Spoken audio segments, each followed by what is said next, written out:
Genesis chapter 8. Then God remembered Noah, and every living thing, and all the animals that were with him in the ark. And God made a wind to pass over the earth, and the waters subsided. The fountains of the deep and the windows of heaven were also stopped, and the rain from heaven was restrained. And the waters receded continually from the earth. At the end of the 150 days, the waters decreased. Then the ark rested in the 7th month, the 17th day of the month, on the mountains of Ararat. And the waters decreased continually until the 10th month. In the 10th month, on the 1st day of the month, the tops of the mountains were seen. So it came to pass, at the end of 40 days, that Noah opened the window of the ark which he had made. Then he sent out a raven, which kept going to and fro until the waters had dried up from the earth. He also sent out from himself a dove, to see if the waters had receded from the face of the ground.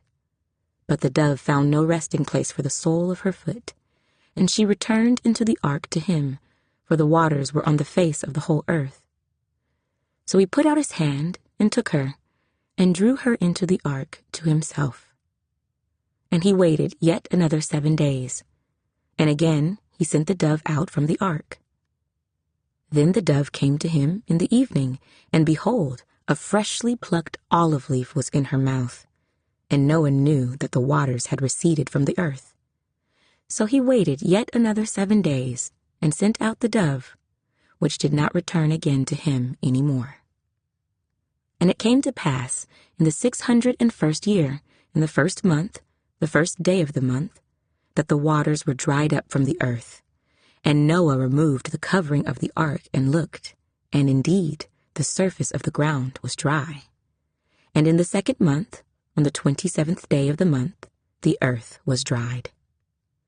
Then God spoke to Noah, saying, Go out of the ark, you and your wife, and your sons wives with you. Bring out with you every living thing of all flesh that is with you, birds and cattle, and every creeping thing that creeps on the earth, so that they may abound on the earth, and be fruitful, and multiply on the earth. So Noah went out, and his sons and his wife, and his sons' wives with him. Every animal, every creeping thing, every bird, and whatever creeps on the earth, according to their families, went out of the ark. Then Noah built an altar to the Lord, and took of every clean animal, and of every clean bird, and offered burnt offerings on the altar. And the Lord smelled a soothing aroma. Then the Lord said in his heart, I will never again curse the ground for man's sake, although the imagination of man's heart is evil from his youth. Nor will I again destroy every living thing as I have done. While the earth remains, seed time and harvest, cold and heat, winter and summer, and day and night shall not cease. Genesis chapter 9. So God blessed Noah and his sons, and said to them, Be fruitful, and multiply, and fill the earth. And the fear of you and the dread of you shall be on every beast of the earth, on every bird of the air, on all that move on the earth, and on all the fish of the sea. They are given into your hand. Every moving thing that lives shall be food for you. I have given you all things, even as the green herbs. But you shall not eat flesh with its life, that is, its blood. Surely for your lifeblood I will demand a reckoning. From the hand of every beast I will require it, and from the hand of man. From the hand of every man's brother I will require the life of man. Whoever sheds man's blood, by man his blood shall be shed, for in the image of God he made man. And as for you, be fruitful and multiply. Bring forth abundantly in the earth and multiply in it. Then God spoke to Noah and to his sons with him, saying, And as for me, behold, I establish my covenant with you, and with your descendants after you, and with every living creature that is with you, the birds, the cattle, and every beast of the earth with you, of all that go out of the ark, every beast of the earth. Thus I establish my covenant with you. Never again shall all flesh be cut off by the waters of the flood. Never again shall there be a flood to destroy the earth. And God said, This is the sign of the covenant which I make between me and you and every living creature that is with you for perpetual generations. I set my rainbow in the cloud, and it shall be for the sign of the covenant between me and the earth. It shall be, when I bring a cloud over the earth, that the rainbow shall be seen in the cloud, and I will remember my covenant, which is between me and you and every living creature of all flesh. The waters shall never again become a flood to destroy all flesh. The rainbow shall be in the cloud, and I will look on it to remember the everlasting covenant between God and every living creature of all flesh that is on the earth.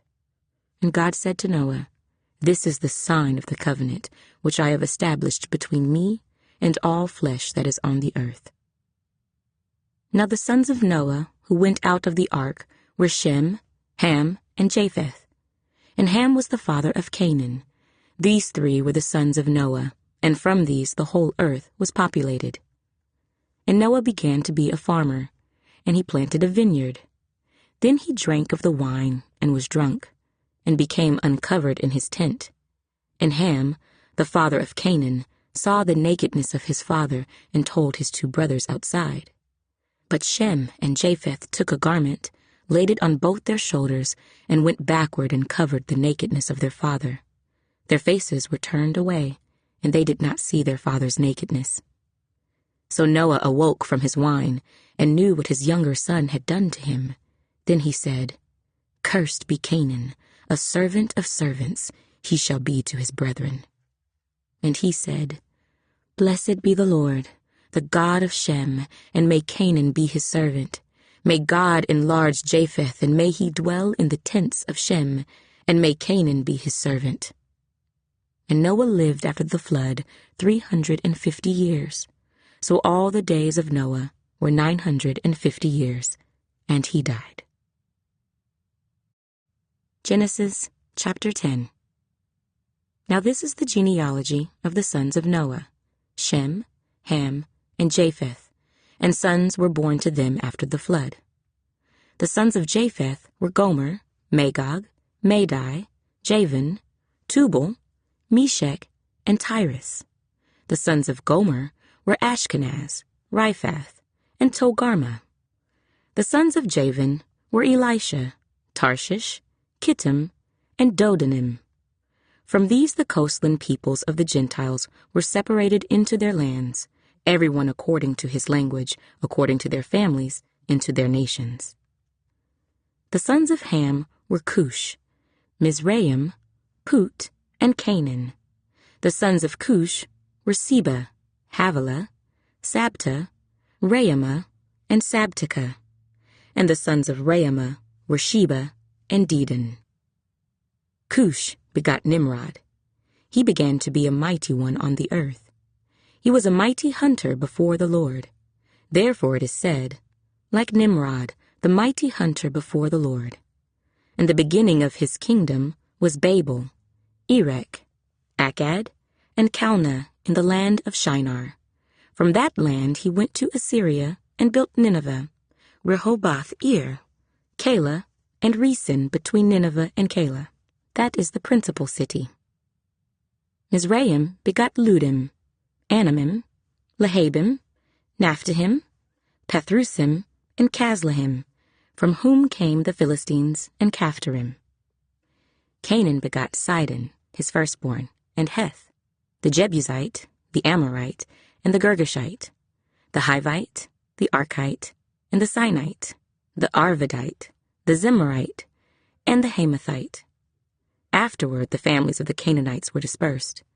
And the border of the Canaanites was from Sidon, as you go toward Gerar, as far as Gaza, then as you go toward Sodom, Gomorrah, Admah, and Zeboim, as far as Lasha.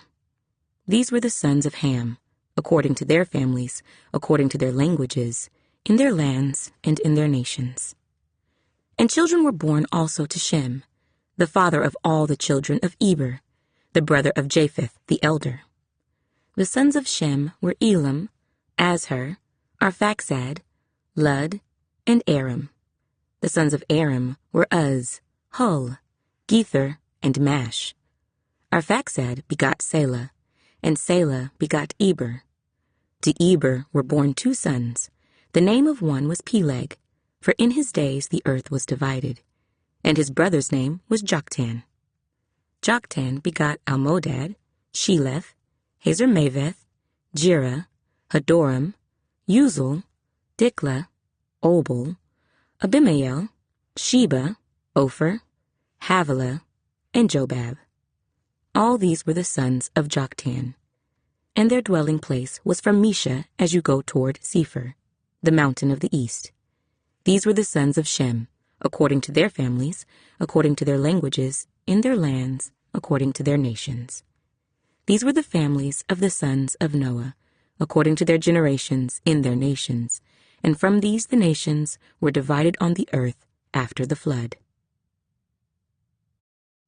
Genesis chapter 11. Now the whole earth had one language and one speech, and it came to pass, as they journeyed from the east, that they found a plain in the land of Shinar, and they dwelt there.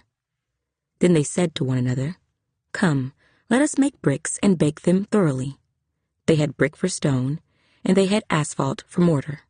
And they said, Come, let us build ourselves a city and a tower whose top is in the heavens. Let us make a name for ourselves, lest we be scattered abroad over the face of the whole earth. But the Lord came down to see the city and the tower which the sons of men had built. And the Lord said, Indeed, the people are one, and they all have one language, and this is what they begin to do. Now nothing that they propose to do will be withheld from them. Come, let us go down and there confuse their language, that they may not understand one another's speech. So the Lord scattered them abroad from there over the face of all the earth, and they ceased building the city. Therefore its name is called Babel, because there the Lord confused the language of all the earth, and from there the Lord scattered them abroad over the face of all the earth. This is the genealogy of Shem. Shem was 100 years old, and begot Arphaxad, 2 years after the flood. After he begot Arphaxad, Shem lived 500 years, and begot sons and daughters. Arphaxad lived 35 years, and begot Salah. After he begot Salah, Arphaxad lived 403 years, and begot sons and daughters. Salah lived 30 years, and begot Eber. After he begot Eber, Salah lived 403 years, and begot sons and daughters. Eber lived 34 years, and begot Peleg. After he begot Peleg, Eber lived 430 years, and begot sons and daughters. Peleg lived 30 years, and begot Reu. After he begot Reu, Peleg lived 209 years, and begot sons and daughters. Reu lived 32 years, and begot Serug. After he begot Serug, Reu lived 207 years, and begot sons and daughters. Serug lived 30 years, and begot Nahor. After he begot Nahor, Serug lived 200 years, and begot sons and daughters. Nahor lived 29 years, and begot Terah.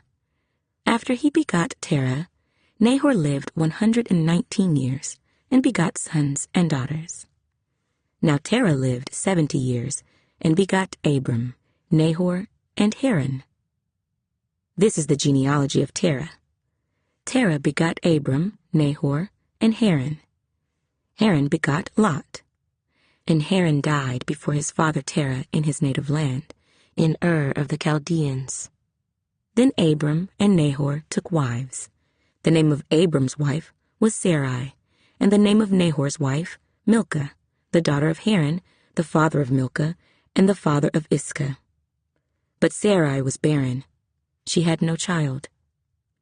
And Terah took his son Abram and his grandson Lot, the son of Haran, and his daughter-in-law Sarai, his son Abram's wife, and they went out with them from Ur of the Chaldeans to go to the land of Canaan. And they came to Haran and dwelt there. So the days of Terah were 205 years, and Terah died in Haran.